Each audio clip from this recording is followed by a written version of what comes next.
Baik, Shalom. Perkenalkan, nama saya Friga Yudina Asanab. Saya dari kelas A. Di sini saya akan membawakan materi tentang periodisasi sejarah gereja kuno sampai sejarah gereja abad pertengahan. Gereja mula-mula lahir dimulai 50 hari sesudah kebangkitan Yesus. Diperkirakan sekitar tahun 30 sampai 34 Masehi. Yesus sudah berjanji bahwa Dia akan mendirikan gerejanya. Ungkapan ini bisa kita lihat dalam Matius pasal 16 ayat yang ke-18. Dan dengan datangnya Roh Kudus pada Pentakosta, kita bisa lihat dalam Kisah Para Rasul 2 ayat 1 sampai ayat yang ke-4. Gereja yang baru berdiri mengalami pertumbuhan yang luar biasa. Kuasa Roh Kudus sangat nyata hadir di tengah-tengah jemaat. Namun demikian, tantangan dan kesulitan juga mewarnai pertumbuhan jemaat mula-mula itu. Tapi luar biasa, justru karena adanya keadaan yang sulit itu, gereja semakin berkembang. Mari kita lihat bersama kesulitan-kesulitan apa saja yang terjadi pada masa itu. Kesulitan yang pertama yaitu agama negara. Pada saat itu, masa pemerintahan Kaisar Agustus ini memiliki kekuasaan yang besar, sehingga membuat peraturan untuk menyembah kepadanya sebagai dewa. Namun demikian, ada kecualian bagi orang Yahudi yang mempunyai agama Yudaisme. Mereka tidak diharuskan untuk menyembah kaisar karena mereka takut kalau orang Yahudi memberontak. Kehadiran agama Kristen saat itu dianggap sebagai salah satu agama Yudaisme, tetapi setelah orang Yahudi secara terbuka memusuhi orang Kristen, barulah pemerintah Romawi melihat kekristenan tidak lagi sebagai sekte Yudaisme, tetapi agama baru.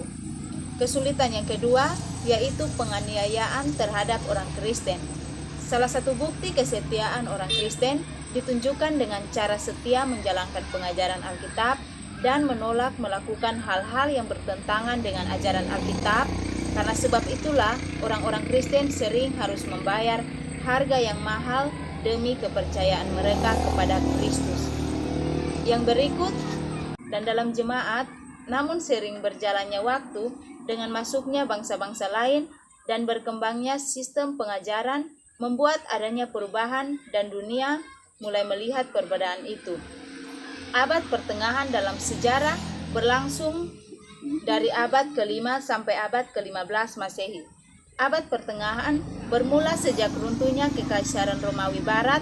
Abad pertengahan masih terbagi lagi menjadi 3 kurun waktu, yakni abad pertengahan puncak, abad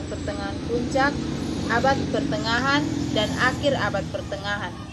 Perpindahan suku-suku bangsa berlangsung sejak akhir abad kuno dan berlanjut pada awal abad pertengahan.